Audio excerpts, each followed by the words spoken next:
right, that everything was just ever so slightly askew? Do you have, to paraphrase Morpheus, a splinter in your mind? If you're interested in hearing the latest information about UFOs, the paranormal, Ancient cultures and structures, monatomic elements, longevity, fantastic discoveries in science, downloaded to your brain, then tune into us. Hi, I'm Dave. and I'm Mackie. And we are Shiny Side Out, Sundays 2 to 4 a.m. Eastern.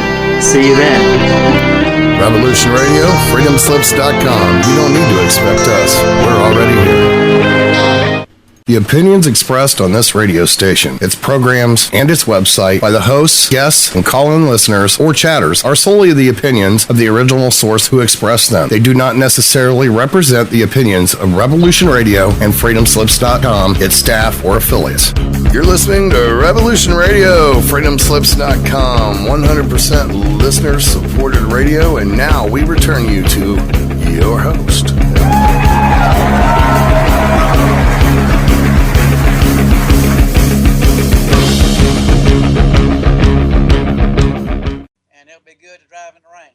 Hey, Warren.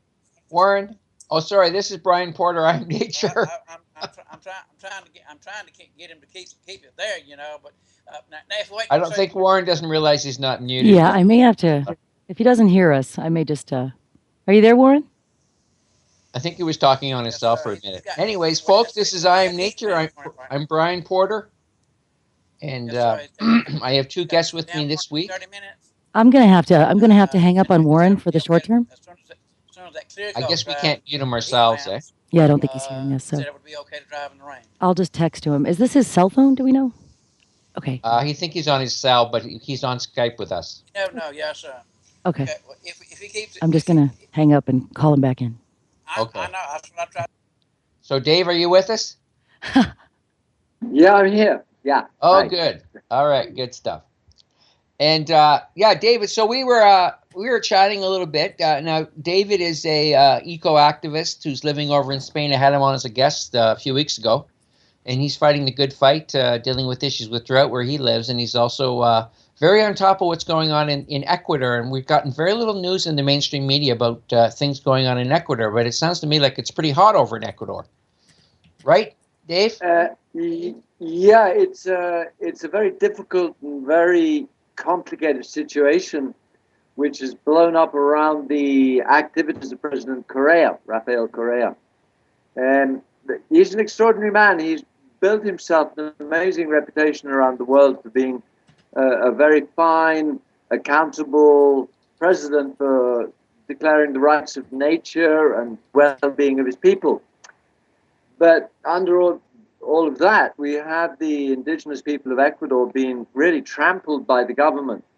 The human rights state that all indigenous peoples have the right to prior consent before any company starts to trample over their land and take oil or gold or copper, for instance. And I've been working with tribal leaders of the Shuar tribe. We've been to the United Nations. We've met with special relateurs who we're working with in order to provide defense for the native people who live and protect their jungles against the predations of industry. I think that's one way of putting it.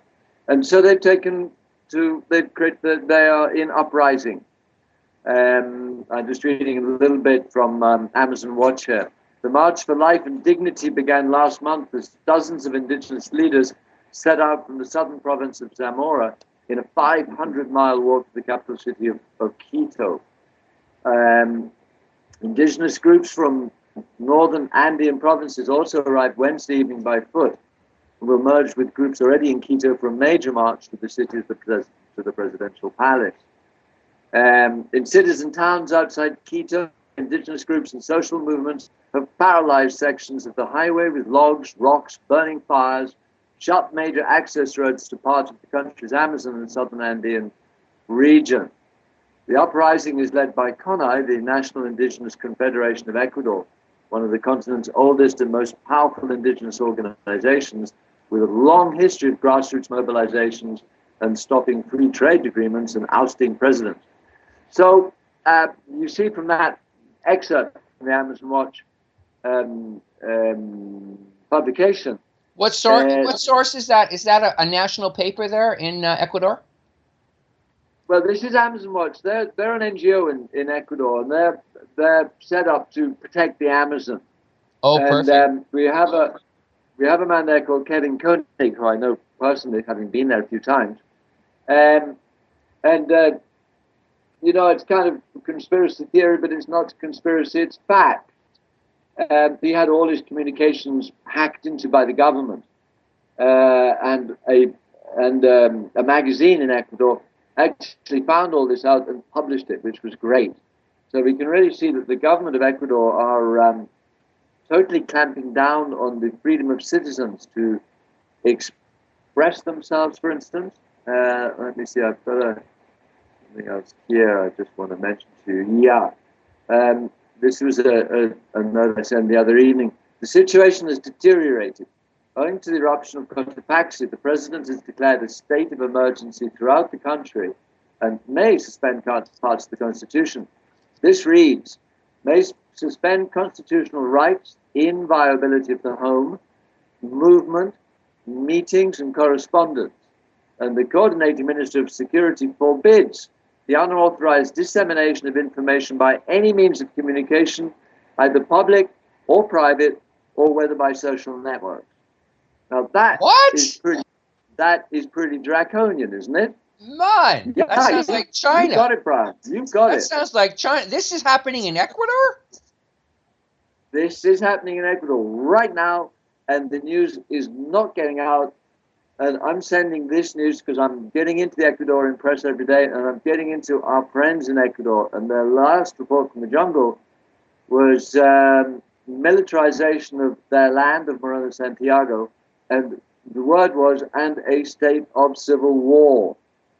Now, since that, I know that both my friends who are telling me what's happening from the jungle are under threat of arrest for organizing the insurrection. So I'm pretty much on the front line here, and I've lost contact with my friends. They may have been arrested. There's very little news coming out, even in the Ecuadorian press. It tends to be a little bit old. The reason for the state of emergency is the eruption of Cotopaxi. Well, it hasn't been erupting anymore, and it hasn't erupted since last Friday. The state of emergency is in place, and the government has been found to be, let me see, I've got another report here from a human rights organization in Ecuador. We denounce and reject the brutal police and military raid against the town of Saraguro, Loja, Monday, August the 17th, in which about 30 people were arrested and several wounded. Furthermore, we reject the incursion in community territory and the raid on the homes. And here I've got a translation a bit dodgy here. According to testimony of the comrades, police and military entered the homes of families to remove leaders, youth, and women, and arrested people. These arrests are arbitrary, and that several of those arrested were taken from their homes and were not committing any crime.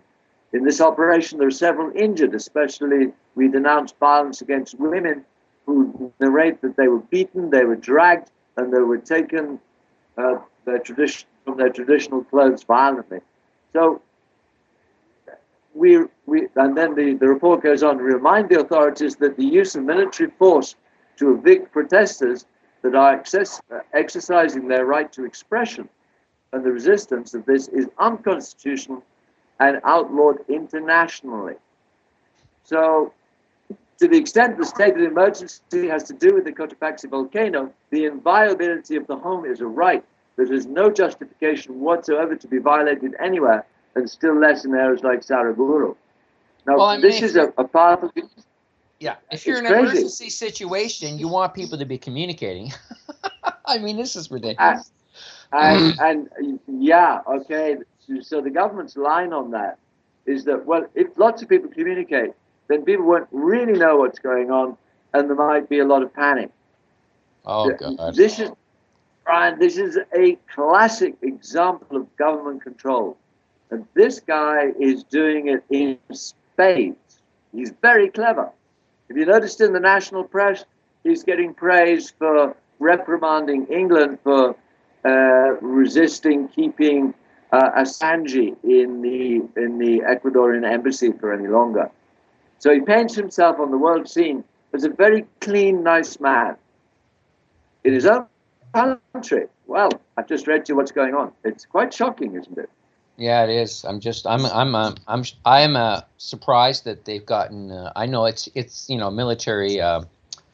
A military state all over the planet. They're tightening up everywhere, but this is about as draconian as it gets. Like I say, China doesn't only want a third of the rainforest; they want to basically run this country, because these sorts of edicts are Chinese in culture, in nature, and force, and so it's kind of scary. I wish them all the best of luck.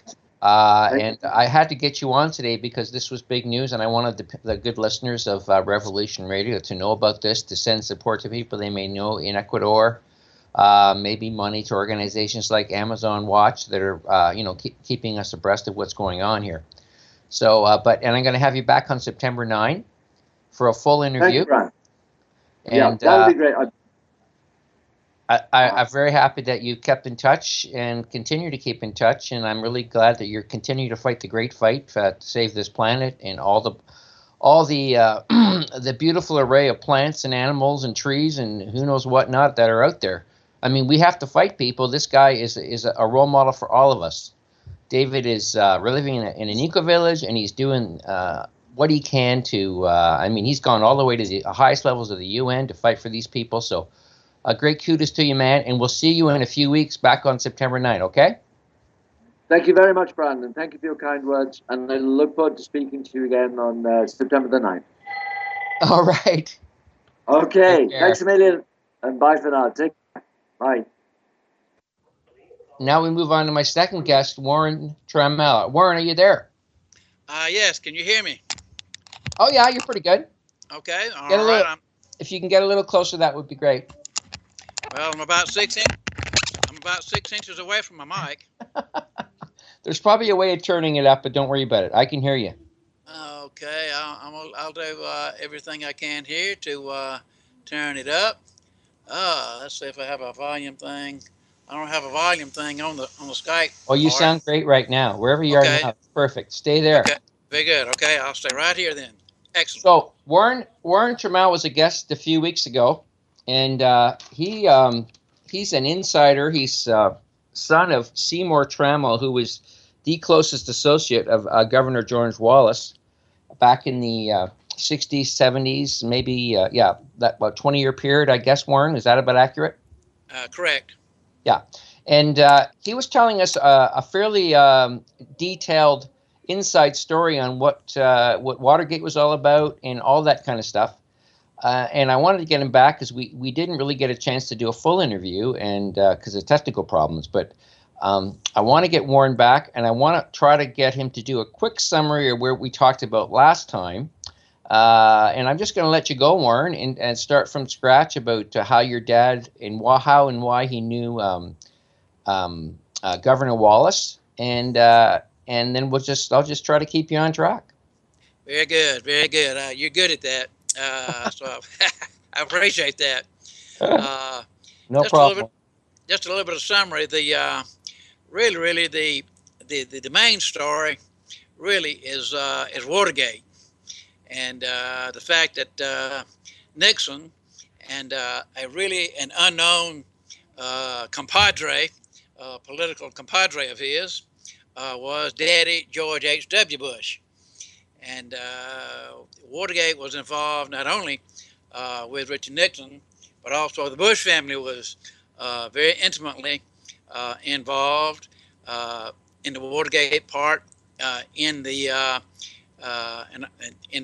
part of the Watergate that consisted of the attempted assassination of my father and Governor Wallace back in the early 70s. So way back at that time, Governor Wallace began a campaign for president in 1964. For president, just testing the water. And he ran a very short, very limited campaign in about 3 or 4 southern states. I think it was Kentucky, Alabama, Florida, and Georgia maybe. And in those 4 states, he did very, very well. I got a lot of electoral votes. It surprised everybody. So from 1964 to 1968, they made big plans to run a full-scale operation for president in the 1968 presidential campaign, realizing, in fact, right now I can't remember even who ran for president in 1964, but coming up on 1968, we do know that, well, actually it was, Lyndon Johnson was the president, actually, because another part of the story I didn't tell you was that sometime around 1969, maybe, Lyndon Johnson, of course, was having terrible problems in the South with all of the racial riots going on at the same time that he was trying to fight the Vietnam War, and which was killing him, he said. This Vietnam War thing was driving him crazy. He didn't have time to fool with these rednecks in the South. So he picks up the phone one day and calls Governor Wallace and says, boy, he called him boy. What year would have that been, Warren? What year was that? I would have been probably, I'm guessing about about 1966 or 67. Okay. Probably 66, yeah. Okay. 66, okay. Had to be before 68. So it was like 66 probably late 65, early 66. So Lyndon Johnson from the Oval Office calls up George. Of course, they were all Southern, governors at one time and Southern buddies. So he calls up his brother, buddy George, and says, George, I need to talk to you about all that rioting and violence going on down there. And I want you to come see me up here, and I'm going to send you some plane tickets and to come up here and see us, and bring 2 or 3 of you guys with you. And I want you guys to come up here and I want to talk to you.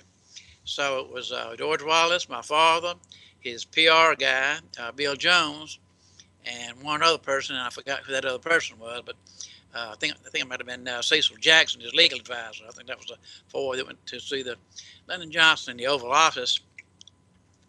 So they get to the Oval Office. That's part of the story I didn't get to tell you that last time.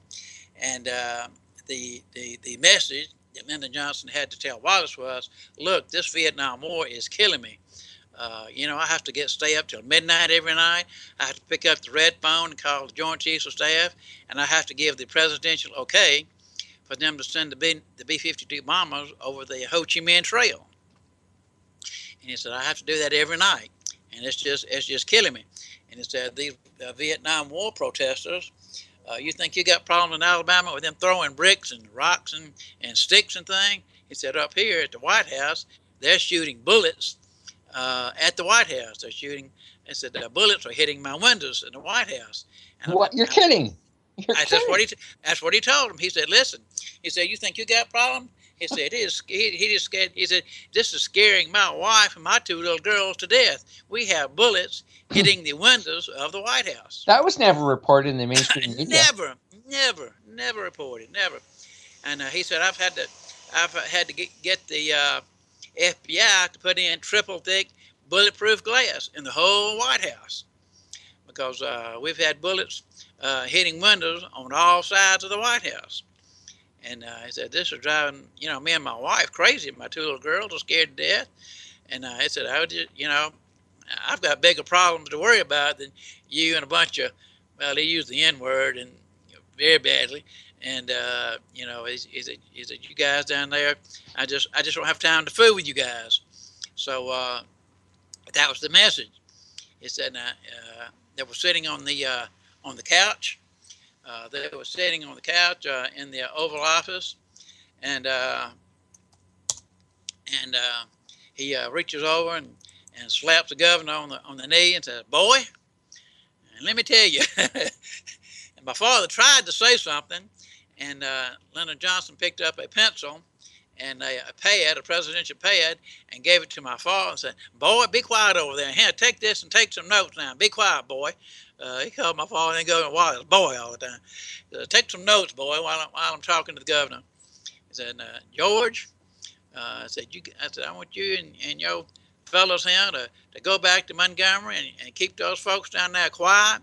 I don't have time to fool with you." And he said, I've got to figure out what to do in this Vietnam War, and I just do not have time to mess with you guys. So I want you guys to go back to Alabama and straighten all that mess out, and I don't want to hear about it again, and I don't want to get any calls on it. I'm going to send y'all back to Alabama, and I don't want to hear about this." Did he promise them any assistance? No. No National Guard? I guess, is the National Guard controlled by the state? Normally, but the president apparently can nationalize them. What happened just previous to Lyndon Johnson was Wallace's run-in with John Kennedy and Bobby Kennedy during the famous standing schoolhouse door, in which that was the time that John Kennedy was trying to get two black students into the University of Alabama. And Governor Wallace said, "No, you're not going to do this. And if I have to, I will go to the auditorium where they sign in, and I will stand in that door myself personally to block those two black kids from coming in here." And that set up a major confrontation. The National Guard was involved. And so what John Kennedy did, on advice from his Attorney General brother, actually nationalized the Alabama National Guard and took control away from Governor Wallace. We lost control of the National Guard because the president had we didn't use the term executive order back then, but that's what he did. He used an executive order to nationalize the Alabama National Guard and took control of them. Okay, let's stay on track here, Warren. We're getting a little off track. Let's stick with this meeting in the Oval Office with your dad, Governor Wallace, and we're talking about the riots going on in Alabama, right? That's right. This was when all the major riots were going on in Selma and Montgomery. They had the bus boycotts. They were wrecking and burning buses, and thousands of people in the streets, white and black, shooting and throwing bricks, and it was a major riot down here, and it was covered in the news pretty well. And it was was it against segregation? Was it against the way the blacks are being treated? Yeah, okay. Yes. It wasn't about the war. It wasn't about what was going on. This was in Alabama. This was strictly about the segregation issue, integration segregation issue. That's all it was about in Alabama. People in Alabama really didn't care about the Vietnam War very much. They didn't know about it. They didn't know what it was hardly. And we learned about it from H.L. Hunt, the famous oil people. We learned a lot about it. My father did, and Governor Wallace did, from H.L. Hunt, because he was a big contributor to Wallace, and we learned a lot about it from there. But in Alabama, it was all about segregation, integration, schools. And if you could even imagine way back then in Alabama, we still had white and black lunchrooms. We had a white and black water fountain. We had white and black bathrooms. And, it was quite the times to be alive, I'll tell you. I don't know if it's much different from right now, but so did President Lyndon B. Johnson offer any advice other than keep the lid on this thing? Did he anything concrete? No, that's all he said. He just slapped Governor Wallace and my father on the knee and said, "Now, boys, you boys go back to Montgomery and keep those blankety-blank folks down and keep them quiet. And I don't want to hear about it. I don't want to get any phone calls on it. I don't want to hear it on the news. I don't want to hear about it in any shape, form, or fashion." And so at that point, the governor grabbed Wallace by the shoulder and pulled him up, and they went out on the portico that comes off of the Oval Office, and there was a big crowd of media out front, because they knew that was there, and Lyndon had called the media to be there.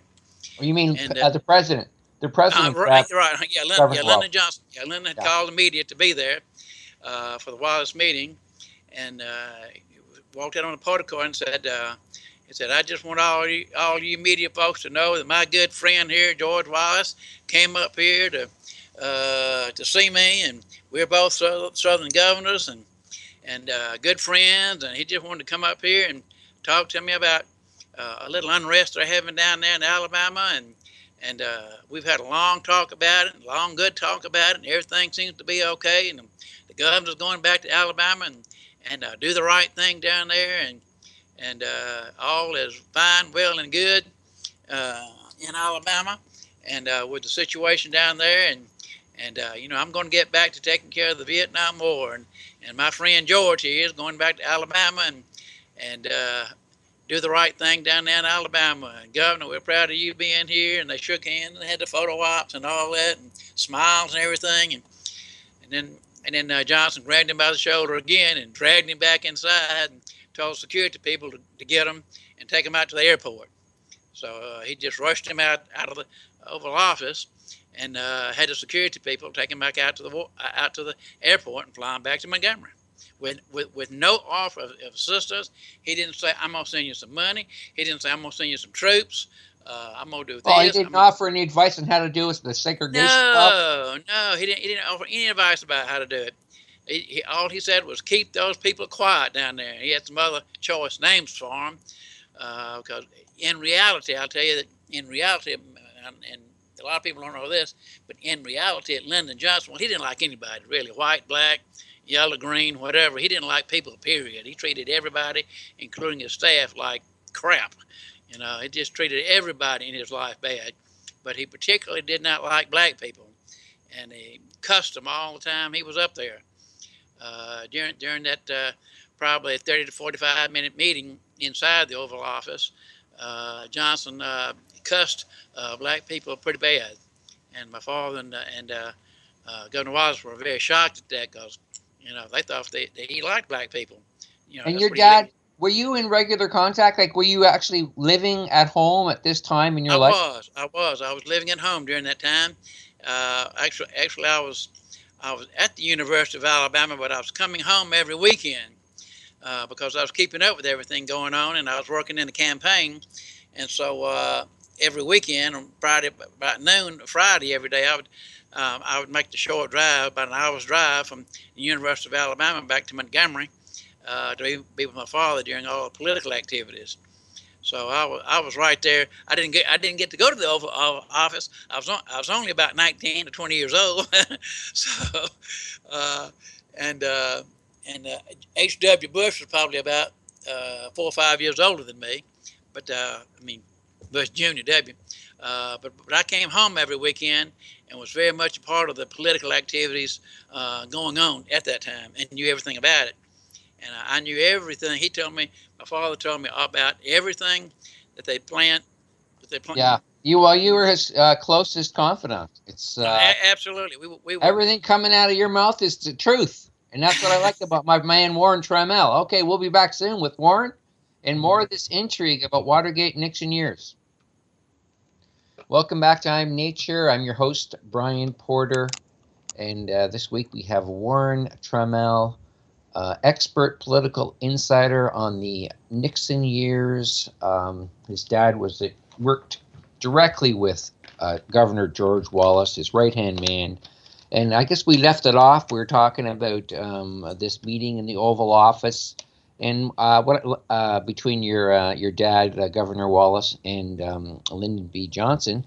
But let's move on now, Warren, to the sort of the events that led up to what you believe to be the assassination attempts on your dad and Governor Wallace by President Nixon. Okay, if I may, just back up just a little bit. The last. Sure. Okay. Just move in that general direction. Okay. Just be real short. The very last thing, interestingly enough, as they were being about to be ushered out the Oval Office, Nixon grabbed my father and George Wallace by the shoulder and said, "Wait a minute, guys. So I got something really important to tell you." He said, "Now, you probably hadn't heard about this guy. You may not even know about this guy. But it's a guy named Richard Nixon." Now, remember, this was 2 years, approximately, or 2.5 years before the 1968 election, okay? And so 2.5 years before the election, And Nixon said, I got to warn you guys about this guy, Richard Nixon. He is a mean SOB. He will lie, cheat, steal, kill anybody. And he is the most dangerous politician in the world today. And he is about to be the next president of the United States. And there's not a blankety blank thing we can do about it. Now, who said that? Lyndon Johnson. Oh, you're kidding. Lyndon Johnson said that was the last thing he said to my father Wallace if they were leaving the Oval Office. He said, "You guys have to know that there's a guy there's a guy Richard Nixon that you probably haven't heard of, but he is fixing to be the next president of the United States, and there's absolutely nothing we can do about it." Well, wasn't Nixon involved at some? He had to be involved at some level in the political system. He might had to be a senator. Oh, he was. He was. We know that today, but during that time in history, Nixon, of course, was involved in politics in California and out west mostly. And even at that time, he was very close friends with H.W. Bush, but he was mostly involved in politics out west. Okay. So the people on the right side of the Mississippi River had no idea. had no idea who Richard Nixon was. He was, if we heard about it, it didn't mean anything to us. So. Well, yeah, I mean, yeah, the news is very local at that time, right? It was yes, much more localized than now. Yeah. Yes, it was. We didn't have CNN back then, and so we just didn't know who Richard Nixon was. But so Lyndon Johnson wanted to tell us, look, guys, this guy is a mean guy, and he will kill anybody. And I want to warn you guys to stay away from Richard Nixon. That's my warning to you: is to stay away from Richard Nixon. He's the most dangerous man in politics in America today. And with that last statement, he rushed him out the door. And so that was a very, very interesting prophecy. At that time. I mean, they're all pre-chosen ahead of time. I mean, sure they are, sure, but that was the first time we knew of that. That was the first time we had become aware that the presidents are chosen way ahead of time. They it's know. Like this Trump thing. Like I said, I'm very skeptical. And me too. What Trump is, whether he's really independent or not. But I mean, it is a bit refreshing to see someone, going after some real issues. But yeah, we'll see. We'll see how it works out in the long run. Yes, but I don't want to distract you with Trump. Let's stick with the story here. Okay. So with that, they get on a plane, fly back to Montgomery. And, of course, the Nixon comment kind of just rolled off of them. They didn't pay much attention to it. So they got back to Montgomery and immediately began working on the presidential race for 1968. Nixon was going to be the Republican candidate, and Hubert Humphrey was going to be the Democratic candidate. And and of course, Wallace and my father borrowed $250,000 to get on the ballot out in California, and that just scared the heck out of everybody. And during that 1968 campaign, I'll just really kind of skip over that for right now. Your dad didn't. Wallace didn't say anything to Lyndon B. about maybe running in the next presidential election. No, they didn't discuss presidential politics at all. Okay. Not at all. He may have known this, though. He may have. They may have been spying on him, and he knew that he was thinking about it. He may have, but they didn't talk about it at all whatsoever. Yeah. Johnson was so involved with Vietnam, and that's really why he didn't run for re-election. He had made millions and millions of dollars off the war in a lot of different ways, and he's already had enough money to retire, and so that's why he decided not to run for re-election. And he told my father, Gun Wallace, said, this Vietnam War is killing me. And if you remember, when Lyndon Johnson left office, he didn't live too much longer after that. He died pretty soon after he left office. So it must have had a tremendous, emotional, stressful effect on him, because he didn't live very long after that. But anyway, so they went back to Alabama, started campaigning, and started gearing up for the campaign. And then the 68 campaign came within a cat hair of forcing that election into the U.S. House of Representatives. And so that was when Wallace had to run against the lieutenant governor there. He had to run for re-election for governor. He had to run for governor again. And Nixon sent $400,000 down to Alabama to try to defeat Wallace for governor, and that failed. So why would Nixon want to defeat him for governor? Just to get him out of the political scene? Just to get him out, because he knew he knew somehow that Wallace's political machine was being financed by the state of Alabama. Every company that had a contract with the state of Alabama added on 10 to 15% to their price on their bids. And at that time, Wallace was so popular, he could just kind of pick and choose who to give contracts to. And he could, yeah. In fact, they controlled, during that time, Wallace and my father controlled politics in about 5 or 6 southern states. They controlled the politics in Florida, Georgia, Mississippi, Louisiana, Tennessee, and parts of Kentucky. And how did they manage to get beyond their own state to influence these other or control these other states? Because they were so popular in the Southeast, and he had really had this movement of states' rights as such a hot issue that all the other governors signed on to the deal and were in favor of it. And to show their support, they pretty much did what he told them to. He said, guys, we just, we need people in your legislatures, and we need, we need people in the governor's office, that are going to be behind us. And if the governor for that state was not behind Wallace, he'd find somebody to run against him, and they had the money to finance campaigns in other states to beat the governors in those states. And they became very powerful in the Southeast in those 5 or 6 or 7 southeastern states. Well, I mean, he was one of the most prominent governors in the history of the United States. And there's not too many people. Like I'm a Canadian, and you say George Wallace, although I can never remember his name if you ask me. But as soon as I hear it, I know who it was. Yes, sir. He was very prominent in the news, even up here in Canada. So I can imagine down there it was like a daily item. What Governor Wallace was doing today. He probably did a lot, like you say, he did a lot of good things for the state of Alabama. He did. In fact, he was even popular overseas in Europe. The campaign actually received money from Germany. The Germans thought that Wallace was going to be the next Hitler. And they sent money over here to the campaign. Oh, really? And they did, out of Germany. Absolutely they did. They said, we know that Governor Wallace is going to be the next Hitler to save the Aryan race, and we want to be a part of it. Yeah. And folks, I mean, this is all accurate information we're getting here because, like I say, my buddy Warren here was, son of Wallace's right-hand man, Seymour Trammel. So, yeah, it's it's pretty amazing stuff. Okay, let's keep going here, Warren. Okay, so that really gets us past the 1968-1970 governor's race that Wallace barely won.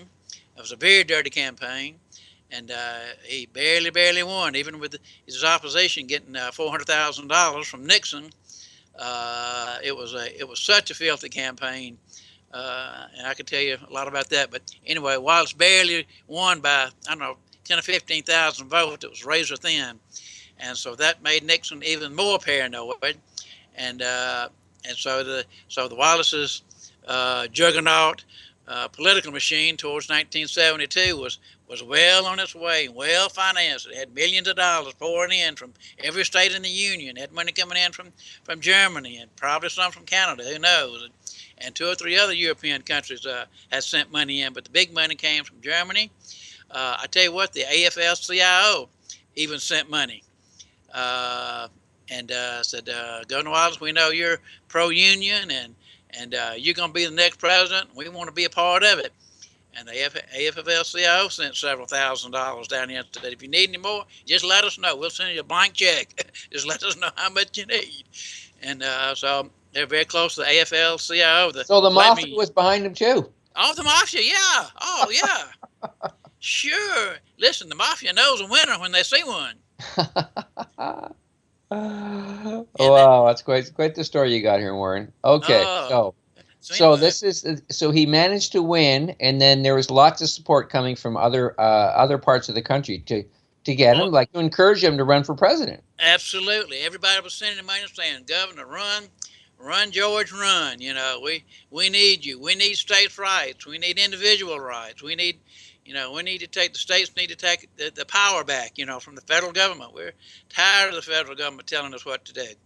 And we need you in Washington, and on and on and on. So he was getting encouragement from every state in the union practically, and from overseas. So we were like George Patton, we were rocking and rolling, and the juggernaut was on the way. And as right after the governor's race in 1970, probably is when Nixon started trying to put together what we call the Alabama Project, and to try to keep tabs on Wallace. Richard Nixon had even appointed the one and only Republican in Alabama at that time, a guy named Red Blunt, and made him the Postmaster General for the United States. And his main job, though, was to keep tabs on Wallace. Everybody knew him, so he couldn't be a spy. Everybody knew him. So but he did what he could, and I can tell you a lot about that. So Nixon finally realized that Red Blunt was so popular in Alabama, everybody knew who he was. He could not be a spy. So that's really when he calls his buddy H.W. Bush and appoints him to be CIA director just for 1 year. I mean, how many times have you ever seen a guy appointed CIA director for 1 year? In that 1 year, Nixon worked very closely with H.W. and son W. To put together the Alabama Project to finally put a stop to the Wallace political machine. And we just pictured the conversation.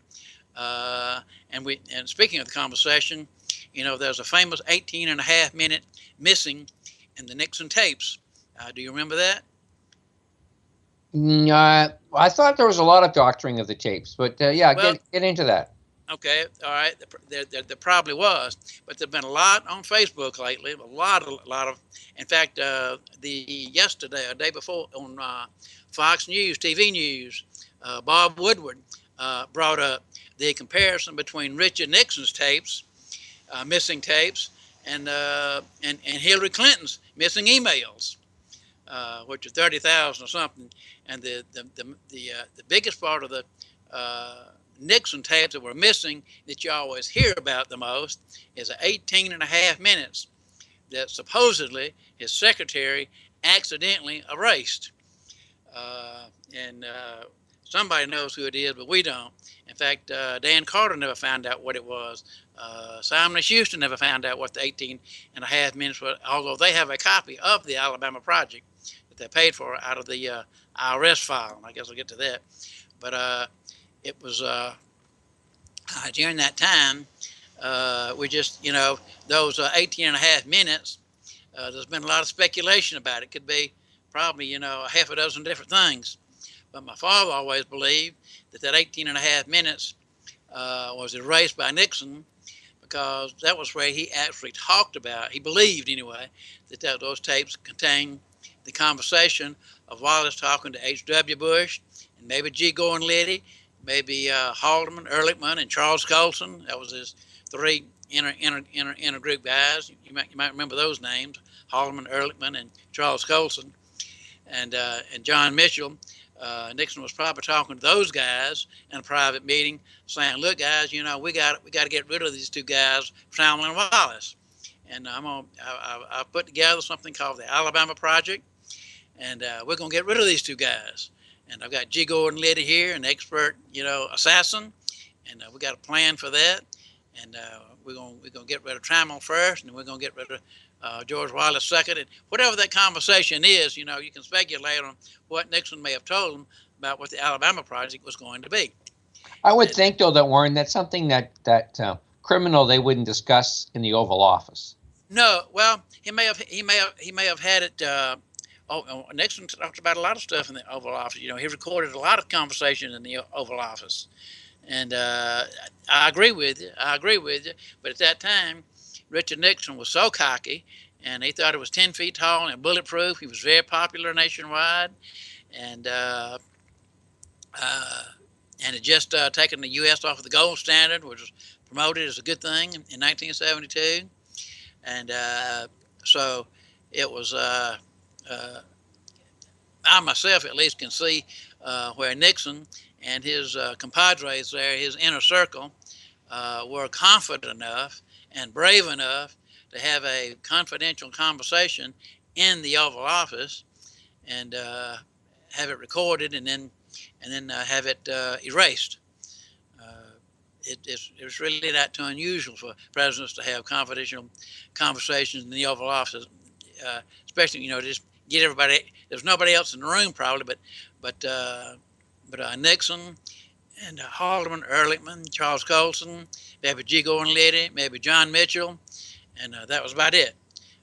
Probably just guessing, in that meeting. And so it was, and it was a short meeting. It was only lasted 18 and a half minutes. So that was a very short meeting. He just wanted to tell them that he was putting together a project called the Alabama Project to get rid of Seymour Trammel and George Wallace. And okay, well, let's get into the particulars. Is this your terminology, the Alabama Project, or is that something that was actually written down somewhere, or was some document found with that name on it in this plot against your dad and Governor Wallace? Well, that is an excellent question. It is the best question. It is the most important question.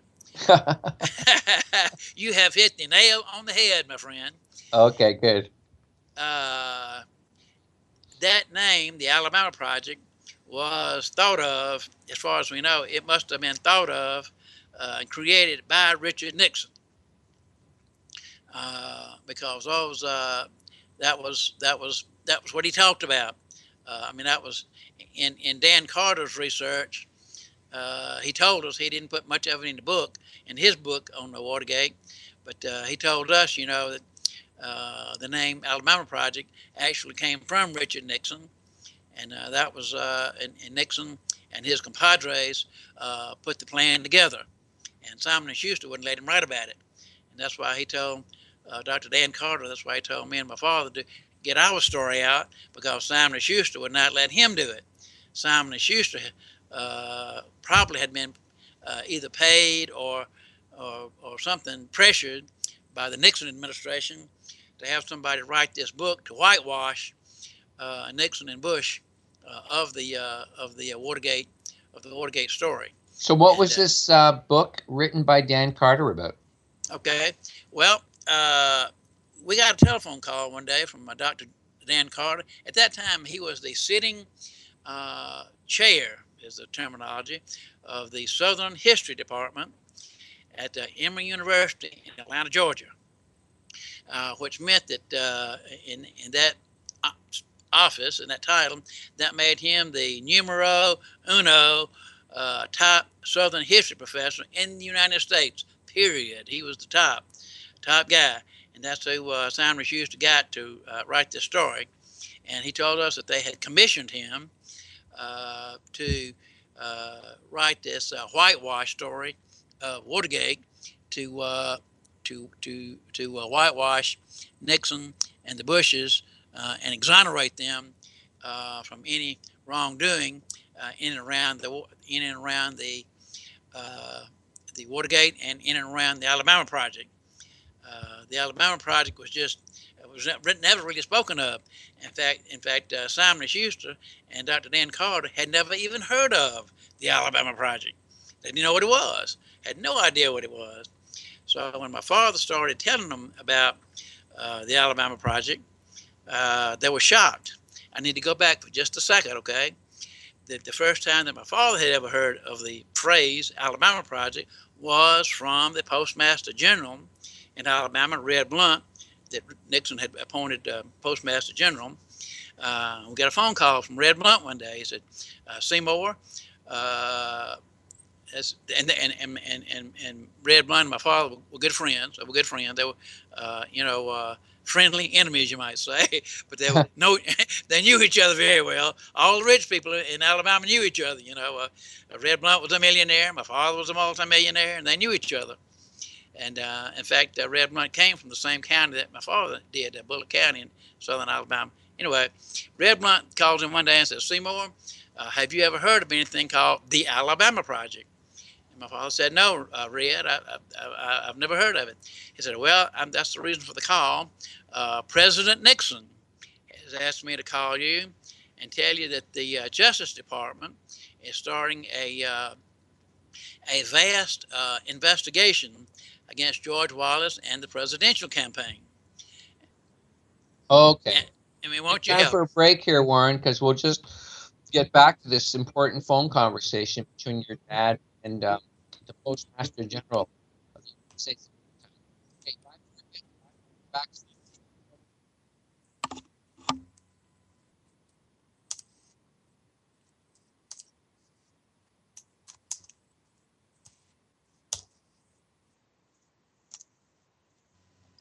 Oh, I got to come off mute there. Welcome back, folks, to I'm Nature. Brian Porter, your host here. We're having a great discussion with my buddy Warren Trammel about some very interesting issues like Watergate, attempted assassination of Governor Wallace and his father, Seymour Trammel. And but I think my producer's back in the studio. Are you back with us, Angela? Oh, maybe she's not back. Well, I am. I'm here. I apologize. Can you hear me okay? I hear you great. I was hoping you'd give us a little update on the great conference, the evening of a discussion about geoengineering. Sure, I'd be happy to. It was a really fantastic evening. I unfortunately was too ill to make it, but my husband went. And I was in town. I was at a motel, just, kind of geared up. I was geared up to go. And I've been, very in touch with all of these people, Dane Wigington, Lori Bridgeford, Ralph Ely, a few others. And, so I've been somewhat involved with putting this event together. And so it was a real bummer. But the air quality for me was so poor with the wildfires, in California there. And that along with the horrible aerosol spraying in the skies, I literally couldn't breathe. Plus, I came down from 6,700 feet where I live down to a basin, which is, somewhere around 350 feet above sea level. And so that air it did not work it out at all for me. And I was not hydrated enough. And so anyway, enough about me. The event went off really well. John B. Wells was there, and he was the MC. Dane Wigington. How well was it attended? Did they? It was packed. It was completely packed. It was standing room only, and it was over 11. I think it was like 1,045 was the max cap, and they had people beautiful standing. Well, they had no room for you anyways, Angela. And so then some people gave statements of urgency, including Rosalind Peterson, my husband. And there's actually a link. There's an article right there on geoengineeringwatch.org. And the first big picture is a picture of Dane Wigington, my husband, and John B. Wells. So it's pretty impressive. And I never noticed that. I'll have to check that out. Yeah, it's an update on the event. It'll tell you it's an update on the anti-geoengineering event. So my husband was basically helping people learn that they might have legal claim to, because they're going to be filing legislation, I believe, in San Francisco coming up soon. And, they're still kind of working out the complete details of that, but they basically had to sign up sheets, sign up clipboards for people that feel that they had been injured or their crops have been damaged or their entire livelihoods have changed. And so that my husband had people coming up to him crying. Their trees are dying, their crops are dying. And so it's truly not, it's not in anyone's imagination. It is a real thing. And I couldn't, I'm almost still catching my breath from that. And then on our way back, by the way, the spraying was so bad. I've got just a ton of pictures on my Facebook page. It was horrible in Reno, horrible in Tahoe, and they've been assaulting us for, pretty much the entire time. So it's been pretty bad in my skies. But that basin, what they're breathing over there, I don't even understand how people, they must really, walk around with a gas mask. I don't know. Sure stay more hydrated than I was. So anyway, but they basically, it was a call to action, and it was a very successful event. It was free to the public. They gave away a bunch of DVDs and also flyers and things like that. So, and the video will be available on on geoengineeringwatch.org in a few weeks when they get it edited. They did have 3 cameramen that were recording the event. So it should be, really, really, unfortunately sad, but very rewarding to find that this is really getting out there. People are really paying attention. And so I'm really, really proud of all the staff, the organizers that happened, of course, Dane, and just everyone who made that event happen, and all the people that attended as well. It was mind blowing for my husband and I. I was there in spirit. So. Well, I mean, you really helped get it together. You did a lot of work behind the scenes. I'm sure working on that. You were telling me the hours and hours you spent, or how often you spoke with Dane and other people involved, and the press releases and all that. Thank you. Oh, yes. I know, and you're continuing to work on it. I mean, you just told me you're at a meeting today about it. So I mean, a follow-up meeting. Yeah, some people that my husband met there, Pete Peters, who has a radio show there in Reading, I guess, on Saturday mornings, and his wife Sally. They happened to be in town today, so I made sure to get over there and at least shake their hands before I came back to produce the show here, and that was good. So I hope to be meeting a few more of these people. Except for the air quality in Reading, I'm sure it's a very nice place, but it is really, really bad. With the fires, I can't even. The sky was completely white, and there were no clouds. It was all smoke and spray. It was horrible. So anyway, I see why they're just a little more urgent, feeling over there than some of us. I have bad skies up here in Tahoe, but I have to tell you, I live in paradise compared to that basin. I really do, and I realized that on my way back, although, again, the spraying was just horrible on my Facebook page. You both have my Facebook page. You can check out those pictures. So, yeah. Okay. Yeah. No, that'd be great to look at. I didn't know where you placed them, so that's good to know. So, yeah. So you're saying the spraying was bad. Is it bad where you are, or is it? Yes. You think it's mainly also No, it's. Well, of course, the forest fires are not disconnected from geoengineering. We know that. Well, that's a lot of it as well. That's what they're going through. So it's really exponential over in that area, in that Northern California area, Shasta County, but all through that entire area. I'm sure they're experiencing just horrible effects. Loss of crops, loss of. Some people are complaining of nerve damage. Other people are complaining of course, a lot of breathing problems, etc. So they did have a pretty extensive sign-up sheet, or I should say, a couple of clipboards where people came and definitely have felt that they have been injured or damaged from geoengineering. Yeah. Oh. Yeah, I mean, there's no doubt that it's happening. It's no doubt that it's all the respiratory illnesses are going through the roof right now. Oh yeah, all over North dizziness, America. Just all of it. It's becoming the number one. Probably soon will be number one killer, because it's just like you say, the air quality, the nanoparticles getting into the lungs and whatnot, creating more gallons, and who knows what else they got going on. I've been seeing some pretty wild stuff about what they're doing. So I'm very honored that my husband is part of it. I think it's really neat that he's doing. They're donating their time to find this in federal court, and then it will also become a media press. Once it's filed in federal court, it is no longer something that can be ignored by the mainstream media. They have to report on it. They just do. This happened. Yeah, they're basically suing them for poor air quality management. They're putting together the final phases of it. Like I said, they're looking at people who are whether they are individuals who I do not think it's a class action suit. I think it is a I don't really have the details actually. No, it's okay. It's all information, but I read something about the fact that they are. Some people are considering suing the state of California for that as well. Basically, abdicating the responsibility for air quality. Yeah, absolutely. And but again, they're actually filing in federal court, and so we'll see what happens. Maybe they'll do the state court as well. But anyway. Yeah, it might be a different group. I mean, the more the merrier, right? When it comes Yeah. to getting these lawsuits out there. Absolutely. We can't do one. We can't. It can't be one party. But I mean, we got to get the lawyers involved because we're basically living in a world that's hamstrung by laws and administration. You got to want anything changed in this system. It's got to be done through lawyers. Yeah, absolutely. And I'm very happy that your husband is probably doing this pro bono. Oh yes, absolutely. And I mean, these lawyers have to figure it out, guys. I mean, we're all going to go under here if we don't fix this problem here. Like let's get on the board here with these other lawyers and get this thing moving. And they are. There's about 5 or 6 of them, I think, off the top of my head. A man named James Grant is the lead on this, and I guess he wrote a beautiful thing as well. Beautiful in a sad way, of course. But anyway, yeah, they've got about 5 or 6 attorneys and a couple from Canada, by the way, a couple of attorneys from Canada.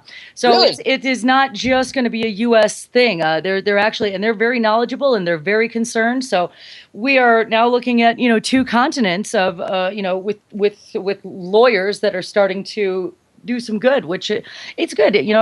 My husband is handy. Why not?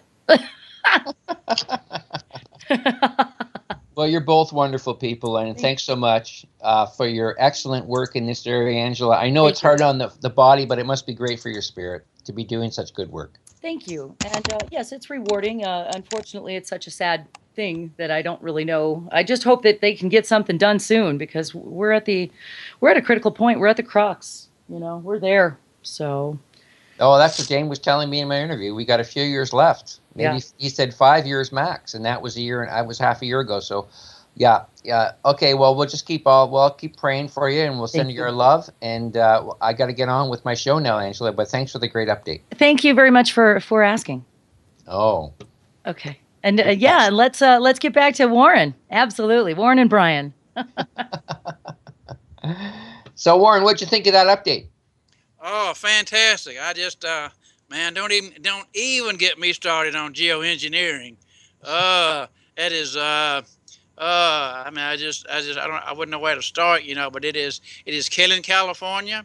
It's killing our food supply. It's killing the people out there, killing the forest, killing the crops, killing animals, the fauna and the flora out there. And it's what makes the fire so hot is the aluminum. That's in the spraying. The aluminum makes the fires, I don't know, 10 times hotter or something like that. There's some very exponential number that the aluminum makes the fires out there 10 times hotter and 10 times harder to put out. That's why the fires are so hard to put out, because aluminum is burning.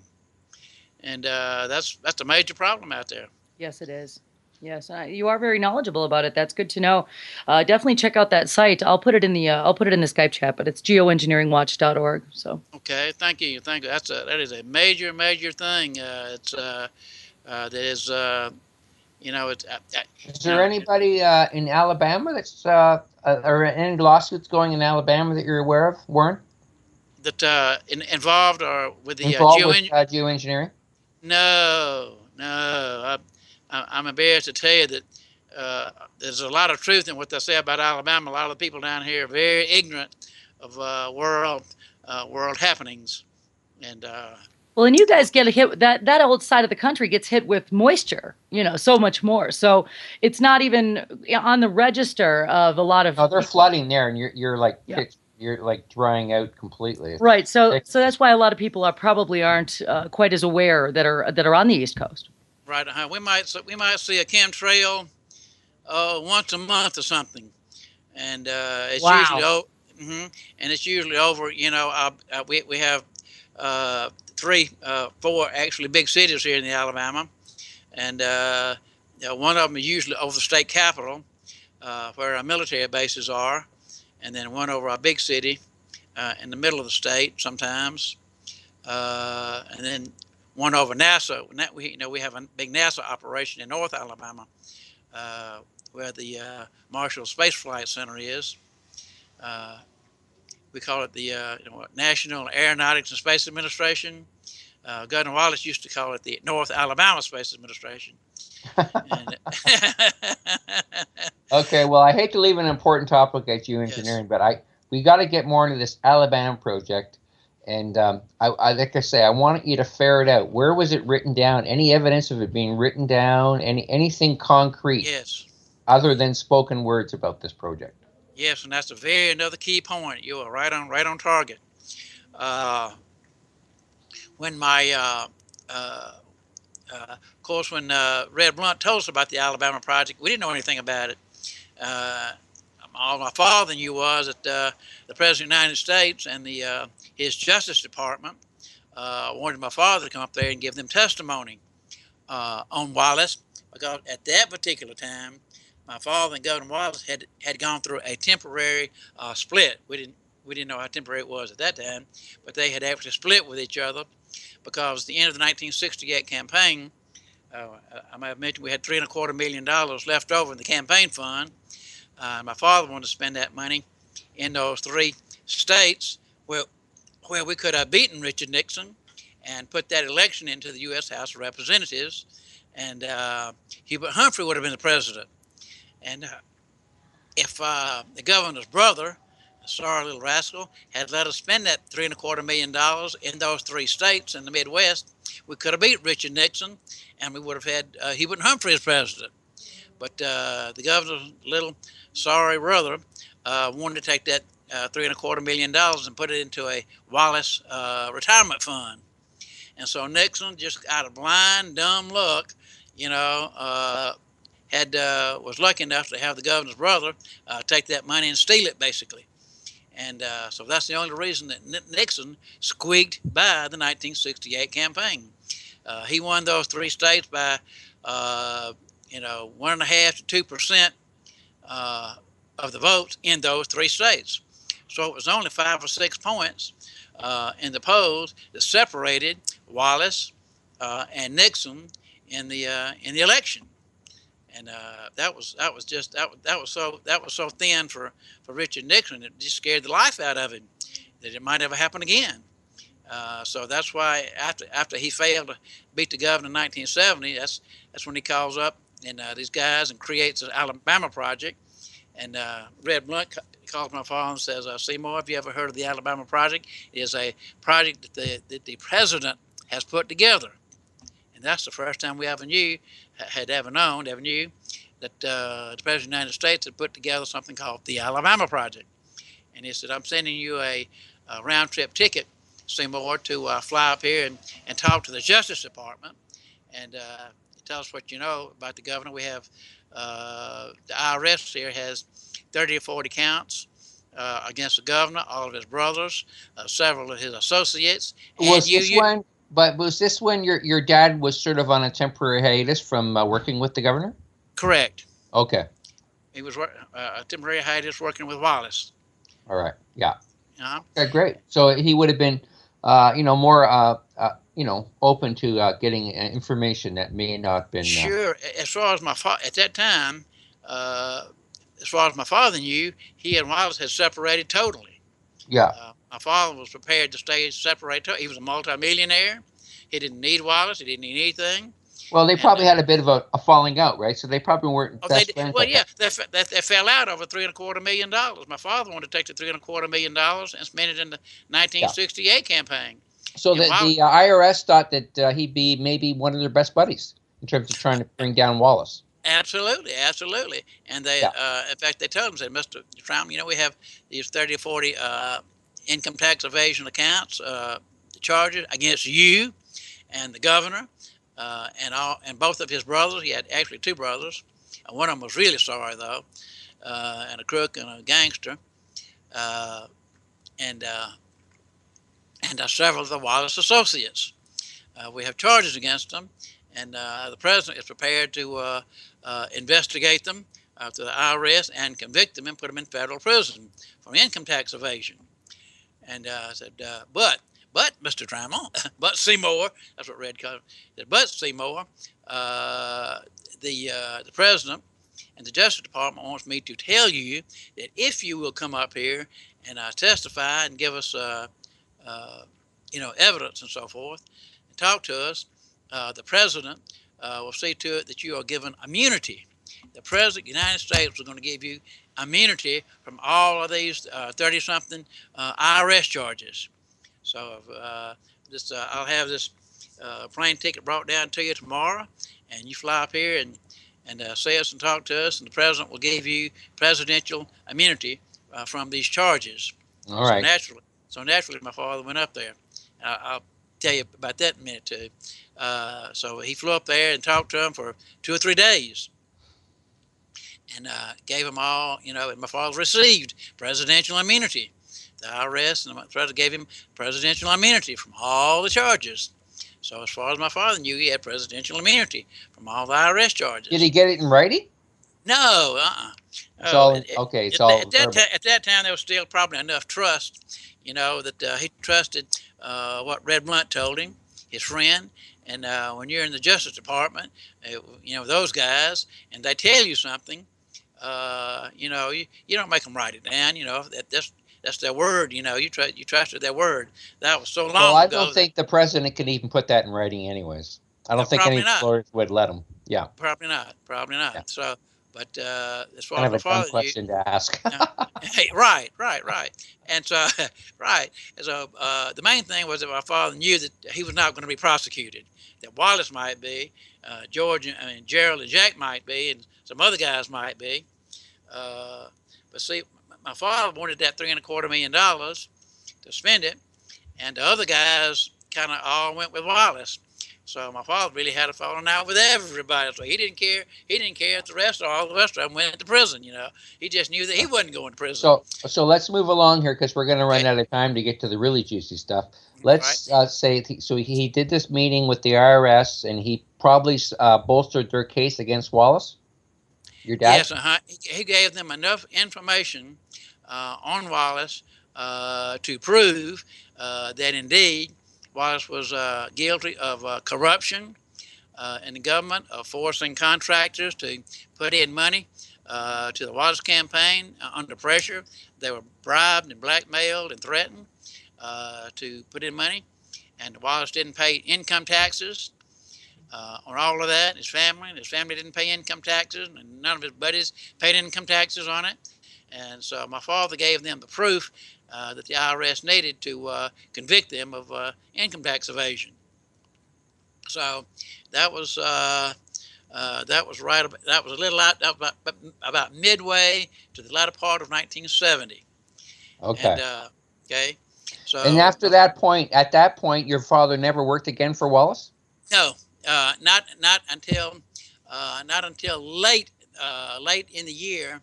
About halfway through 1971, my father and Wallace kind of sort of got back together. You're kidding. Wallace called him up. Wallace called him up. Wallace know what he had done with the IRS? No, he never knew. Oh, okay. He didn't know till much later. He didn't know, and that's part of the story. I have to get that, but he didn't know till much later. Okay. So, they reunited about a year later after he blew basically gave the IRS all the ammunition they needed to put the guy in jail, probably. Right. I'm not sure if that himself, happened. he told the IRS, he said, "Oh yes," he said, "I'm probably," he said, "I may be guilty." He said, "I may be guilty of something, but I'm not sure what, and I'm not sure what you guys have, but my CPA here in Montgomery, I've instructed him to pay every dollar and every dime of income tax that I owe." My father was very, very particular about his income tax because he knew that the IRS, might come after you sometime. Yeah, well, it's politically influenced. It always has been, and it's one of the weapons we have to control us. That's right. Yeah. So every person, including the politicians. That's right. And so my father had it's one part of the money god system. I call it the money god system. It's sure. Tyrannical system. Design. It's been around for 6,000 years at least, and it's been used to control everyone. Absolutely, ever since Adam and Eve. Yeah. So my father had hired the #1 CPA in the state of Alabama, Sam Diamond, to keep his books for him, and to tell him that I don't care what it is, every dollar that I owe the IRS, I want you to be absolutely sure that I pay them, and that was important because in my father's trial, this was part of the problem. They had to come up with false evidence on my father to prosecute him for the $3,000. Okay. For the $3,000. Now you're going in another direction here, Warren. So let's get back to the fact that So what happened with this? Let's conclude this part of the story. Did they actually ever go after Wallace for income tax evasion? Yes, they did. Yes, they did. In late, about the middle part of 1971, Wallace calls my father and says, "Seymour, my presidential campaign is on the skids. I can't find anybody that knows anything, and the only person I got running the campaign is this guy. I think of his name in a minute, and he's only right on a good day. He's only right about 50% of the time." And he said, Taylor Hardy was his name. He was the assistant. He was the assistant finance director at one time. Worked in the finance director's office, Taylor Harden. And he said, Wallace said, "Taylor Harden is only right 50% of the time on a good day. And so I desperately need you, Seymour, to come back to the campaign and help me." And so as far as my father was concerned, he hadn't heard anything else from Nixon in over a year. So he felt like everything was okay. And so during that telephone conversation, we feel like that Nixon probably had their phones tapped and knew that Wallace and my father had this phone conversation, and that my father was about to go back and work for Governor Wallace as his presidential campaign director. So so that's what they feel like. Okay, so, but let me just get back to this tax thing. When did they go after Wallace for tax evasion? Well, this I was just fixing to tell you, they were just fixing to do that, because after this phone conversation with my father and Wallace asked him to come back. Within a month or less, or 30 days or less, Nixon sent down, we don't know how many plane loads of IRS agents. Oh, you're kidding. An army of IRS agents. An army. I mean an army of IRS agents. They, oh yes, they investigated my father, George Wallace, and his family, his two brothers' family, all of his associates' family. They went to every bank in the state of Alabama and investigated every bank. And in the state, they came to the University of Alabama, where I was in school for my third year there, and they came investigating the University of Alabama to find out who paid for my tuition, who bought my car, who paid for my apartment, and who was financing me at the University of Alabama. They wanted to know that. Wow. Yes, and they went down to South Alabama and investigated my father's brothers and sisters, and audited them. Oh, God.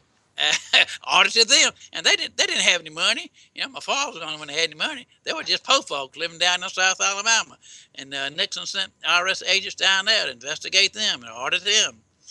And they didn't have enough money to sneeze at, you know. So, but they went and they went and investigated him. Well, they thought maybe he was kind of hiding money within the family. Sure, he was giving money to his relatives to hide for him.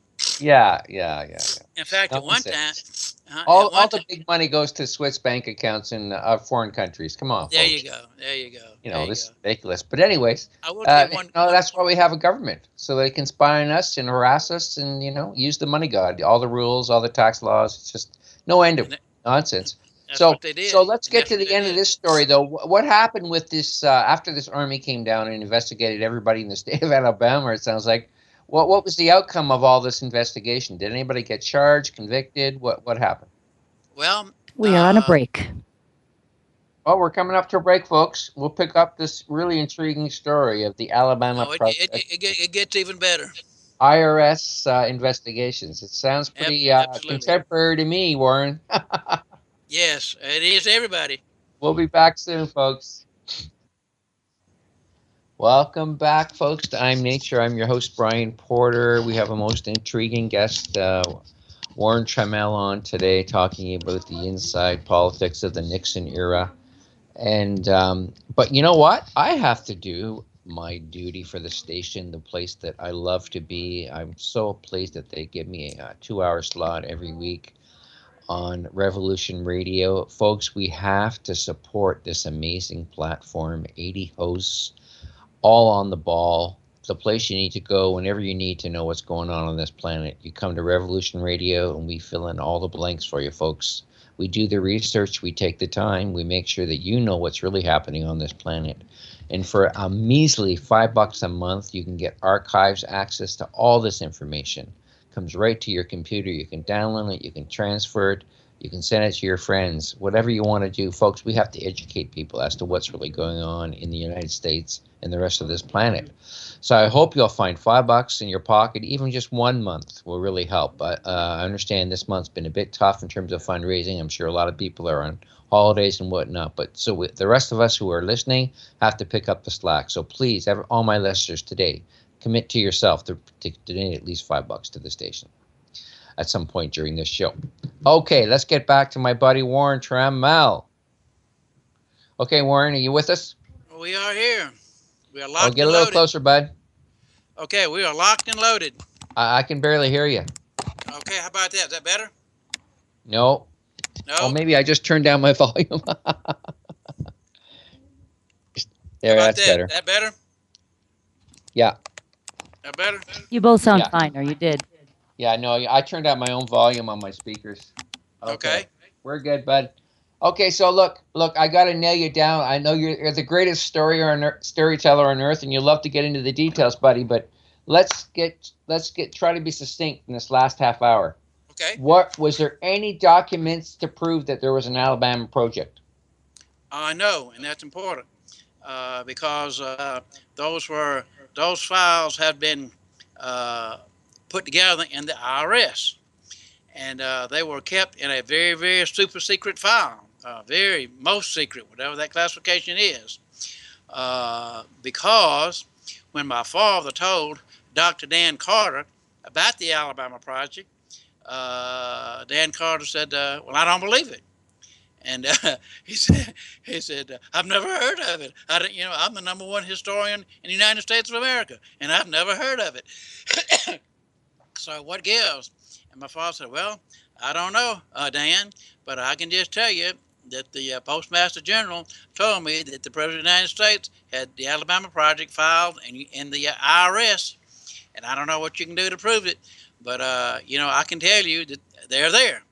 So Dan Carter goes back to Simon & Schuster, and they spend so many millions of dollars that Dan Carter didn't even tell us how many millions of dollars, but Simon & Schuster spent millions and millions and millions of dollars in attorney's fees and whatever else they had to do to get the Alabama project out of the IRS.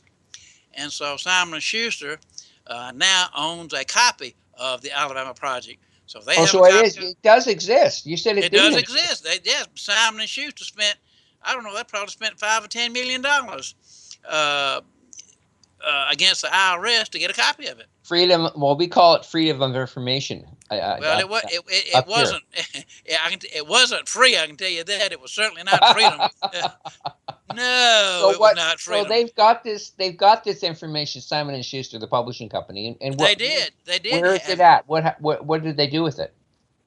Well, they used it with Dan Carter for Dan.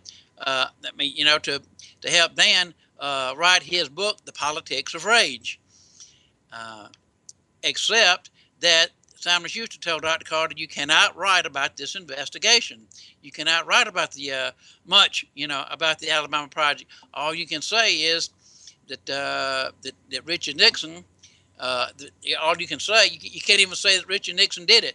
All you can say is that Governor Wallace was guilty of that the IRS found out that the governor of Alabama and all his people were guilty of gross IRS violations of income tax evasion, and that's for them. That's what the Alabama project was about. It was to prove, for the IRS to prove that they were all guilty, and that Richard Nixon didn't have anything to do with it.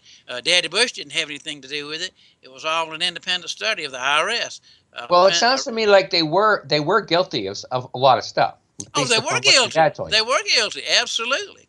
So what's the conspiracy then around the Alabama project, that they actually did commit pretty gross fraud and moving money around and all this kind of stuff, hiding, Absolutely. Embezzling money from government connections and whatnot. What's the big problem with the Alabama project? the problem was that they didn't want anybody to know about it. They didn't even want my father to know about it. Much about it except the name of it. That was only thing that Red Blunt told him was that the Alabama Project was a vast, his words were vast, wide-ranging investigation against the Wallace campaign, his governor's campaign, his governor's office, and his family that shows that they were in violation, had many, many violations of income tax evasion and corruption, political corruption while he was governor. And they had tons and tons of proof. And you're saying that they didn't really care about it, really, sincerely. They just wanted to keep Wallace out of the next presidential race. That's right. That's right. So, okay, so that leads us down to Richard Nixon gets in the plane and brings his daughter and her husband, who her daughter, I think her name in a minute, actually married Dwight Eisenhower's grandson.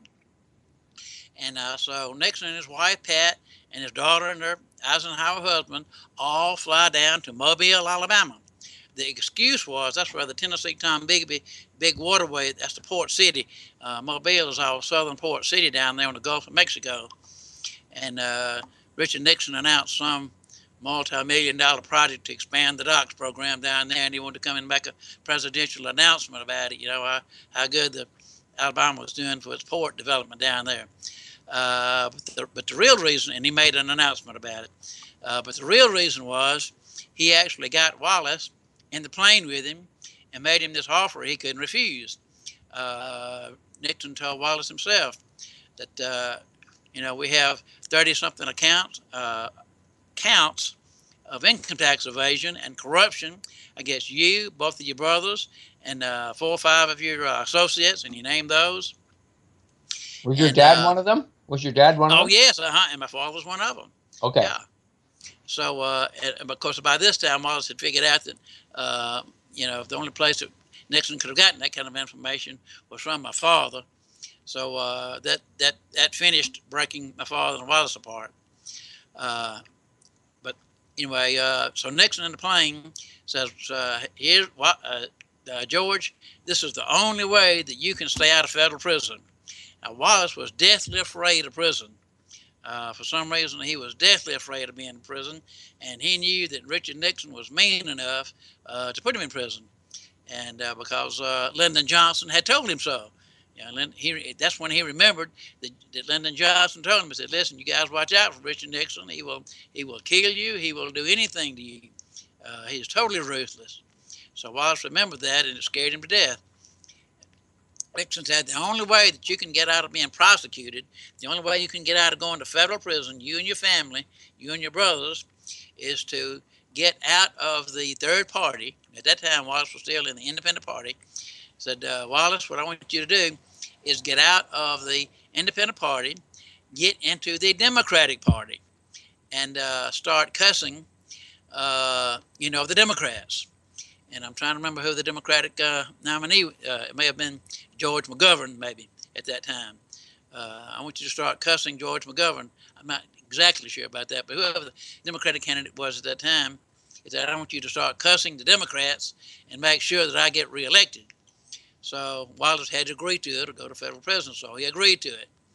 Problem was, when he got in the Democratic race, he got to be so popular and was gaining and was pulling, he once again, he was pulling votes away from Richard Nixon. I cannot believe that a guy with a past like his could even be considered an appropriate nominee for president for the Democratic Party. How the heck did he do that? How in the heck did Wallace do it? Yeah. Well, because he still had that same message that was popular: states' rights, individual rights, fighting against the federal government. And it was at still that point, the Democratic Party was dead against segregation and all those policies that he promoted. That's right. And Wallace has softened his issue a little bit, a lot on the segregation issue, and didn't even talk about it. If anybody ever asked him about it, he'd say, "Oh, listen, the blacks in Alabama are fine. We have 3 good black colleges down there, and we treat our people well, and we have blacks at the University of Alabama now, and the blacks are treated well, and anybody wants to come to Alabama, so that became a non-issue, actually, at that time. And So he started cussing the Democrats and began to pull votes away from the Democrats. And this was about halfway through 1971. So Nixon then felt like, being as paranoid as he was, in his mind, he thought, oh, well, no, I've got Wallace in this Democratic party, and he's pulling votes away from me, pulling them over toward the Democratic Party. So once again, Nixon was losing, in his mind, he was losing against George Wallace. So that's when we feel like in the sort of the middle of 1971, he picks up the phone and calls the assassination team together, says, okay, guys, I'm sick and tired, and I'm finally fed up with the Wallace Trammel team. And they didn't really know if my father and Wallace were close or not. They might have been. They suspected they were. And so said Seymour Trammel and George Wallace have just got to go. And their plan apparently was to get my father first. Warren, that at that point your father was not running his campaign. No, he was not running the campaign, but apparently he and George were talking on the phone. They were talking on the phone, but my father did not have an active part in the campaign, although he and Wallace were talking to each other on the phone. Okay, so if he had an issue, had a problem, he might call your dad and ask him for some help. Right, correct. Okay. So Nixon was apparently aware of that. So this was the middle of 71, and Nixon calls the assassination team together, and G. Gordon Liddy in that crowd, and says, we got to get rid of these two guys. So Liddy and his team comes down to Montgomery, and my father's at this political meeting at the famous Diplomat Motel, which was a plush, posh place in 1971. It's just a ragged out old place today, but and in a bad part of town today. But back then, it was the #1 spot for politicians in the state of Alabama, and they were there at a big political meeting, but it was half political and half social, and it was the kind of party that W. Bush would go to. During this time, W. Bush Jr., was attending all of these political parties that Wallace had, dressed up in his National Guard Air Force outfit, and was going to all of these Wallace parties in his Air Force outfit and reporting everything he heard back to Daddy Bush. And we think that this may have also had something to do with Nixon's, decision at this time. So he calls G. Gordon Liddy and says Seymour Trammel and Wallace has got to go, and he sends G. Gordon Liddy to Montgomery. And at this political meeting, he has G. Gordon Liddy or somebody planning. Nobody even knew who G. Gordon Liddy was, of course, so he could have gone into the meeting. And they had new people coming in and out all the time, so G. Gordon Liddy would have been very easy for him to walk in there, or have some female go in there and put a Mickey, some drugs in my father's drink, possibly. But we know while that was going on, G. Gordon Liddy was outside putting this mixture of LSD on my father's steering wheel. And we know that from the book on Jack Anderson. And G. Gordon Liddy's book on Jack Anderson, we know from that. He admitted to this? You're doing this to your dad in the book? No, not directly. But in G. Gordon Liddy's book called Will, W-I-L-L, he talked about that Nixon gave him instructions to possibly assassinate Jack Anderson under certain circumstances. And that's a long story. Okay. So, and in the book it said that if Nixon had actually made him go through with the assassination of Jack Anderson, one of the things he was going to do was put this LSD mixture on his steering wheel, and within 30 to 60 seconds of putting your hands on the steering wheel, it would go through your skin and your fingers and go to your brain in about 30 to 60 seconds, and you would black out and have a car wreck. And that is exactly what happened to my father. He went outside at the party there, at the political rally. He left the party, and I can tell you about that later. He left the party. Warren, let's push it along a bit now. So after I'm skipping some things. So he gets in it. So my father goes outside, gets in the car, and goes down the road and blacks out, and crashes into a cement culvert at the end of that road Probably the police and the ambulance people saying he could have been going 80, 90, 100 miles an hour by the time he got down to the cement culvert at the end of that road. And he barely survived. He took him to the hospital, and he died on the operating table, and they put the paddles on him and zapped him and brought him back to life. So that was an attempt on my father's life there, and that was in October the 30th of 1971. So it was right at the end of the year of 1971. So once again, Richard Nixon had failed in an attempt, in his mind, had failed in an attempt to get rid of Wallace, because my father survived that wreck. And so Nixon thought, well, Seymour might go back to helping him. But Seymour's going to be on his guard, so, he's, we're going to leave him alone, I guess. Apparently that's what they did. So from that point then, Nixon called his team back together and said, okay, guys, you messed up the Seymour Trammel assassination. Now we got to go ahead and kill George Wallace himself. And I don't want any mess-ups. I don't want any mistakes. So, Jigo and Liddy, I want you to get somebody to shoot George Wallace. I want to have him shot, and we're going to set up a shooting, just like they did John Kennedy 10 years earlier in 1962, 63.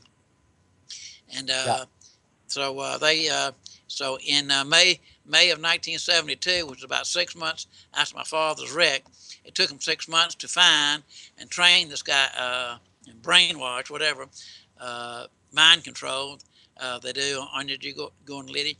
Found this guy Arthur Bremer that would actually be the trigger man, and they followed Wallace till he got to Maryland, close to D.C., and at a political rally that Wallace was at, giving a speech. At the end of that speech, Wallace got down from the stand and walked out into the audience there to shake hands, and Arthur Bremer walked up to him and shot him 5 times with a .38. Who was that? Arthur Bremer, the supposed assassin. And while he was about to be shot for Bremer, Nixon had a sniper at a nearby building that shot him in the back with a sniper rifle, and that's what the bullet is in his spine. When Wallace died, the bullet, that sniper bullet, was still in his spine, and he carried that sniper bullet to his grave.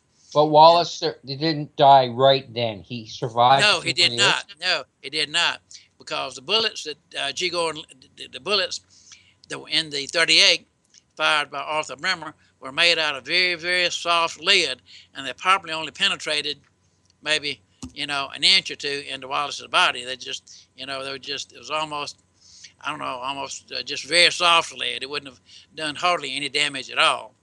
And interesting that Jigo and Liddy was standing right there beside Arthur Bremer, and when they picked up the gun didn't have any fingerprints on it. Did not have Arthur Bremer's fingerprints on it. So apparently, Jigo and Liddy had a throwdown pistol, and he threw down a pistol and picked up Arthur Bremer's pistol that had his fingerprints on it. And I don't know why he did that, but whatever reason he did. And so when they got the pistol and examined it, they could not find Arthur Bremer's fingerprints on it. Although he was arrested for the shooting and convicted for the shooting and put in federal prison for, I don't know, some 10 or 12 years, and was released in about 12 years or so. And the press never talked to him. He got out of prison and disappeared, and nobody's ever talked to him since. So nobody ever got to talk to Arthur Bremer. Any evidence that he had connections to some alphabet agency?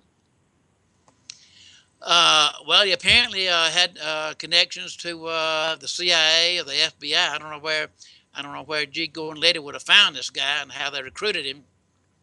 But Jigo and Liddy apparently recruited this guy. And Jigo and Liddy was a CIA assassin, an expert. He was an absolute assassin. He was a James Bond of that era, the real life James Bond of that era, and had a license to kill, and was given direct instructions from Richard Nixon under the guise of national security. Everything that Nixon did was under the guise of national security.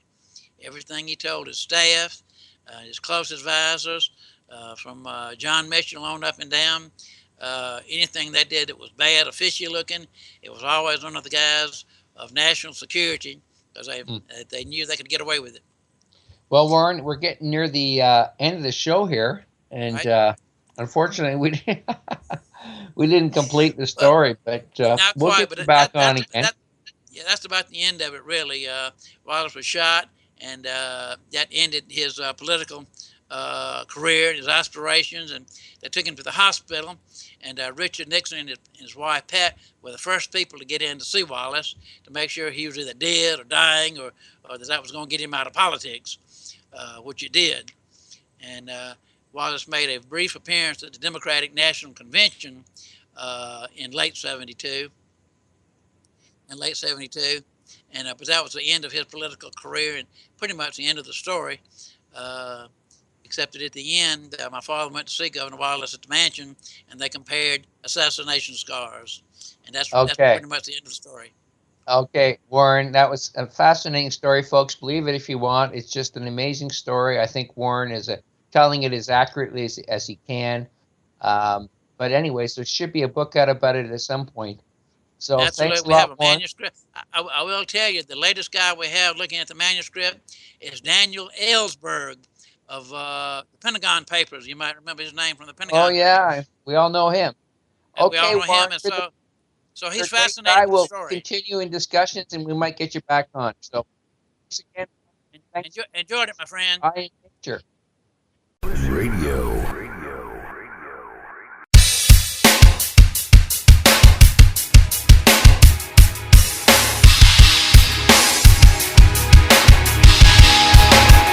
Enter into a world unseen on Raven Star's Witching Hour. You will encounter eclectic topics from the realm of spirit brought into our matrix of truth. With your host, the Solaris Blue Raven. Solaris will bring you an array of unique guests covering topics from ghostly spirits to amazing anomalies, covert technology, UFOs, and shadowy global events. And that's right here at Revolution Radio, freedomslips.com, Saturdays, midnight till 2 a.m. Eastern Time. Revolution Radio, where information never sleeps. Let the magic rise.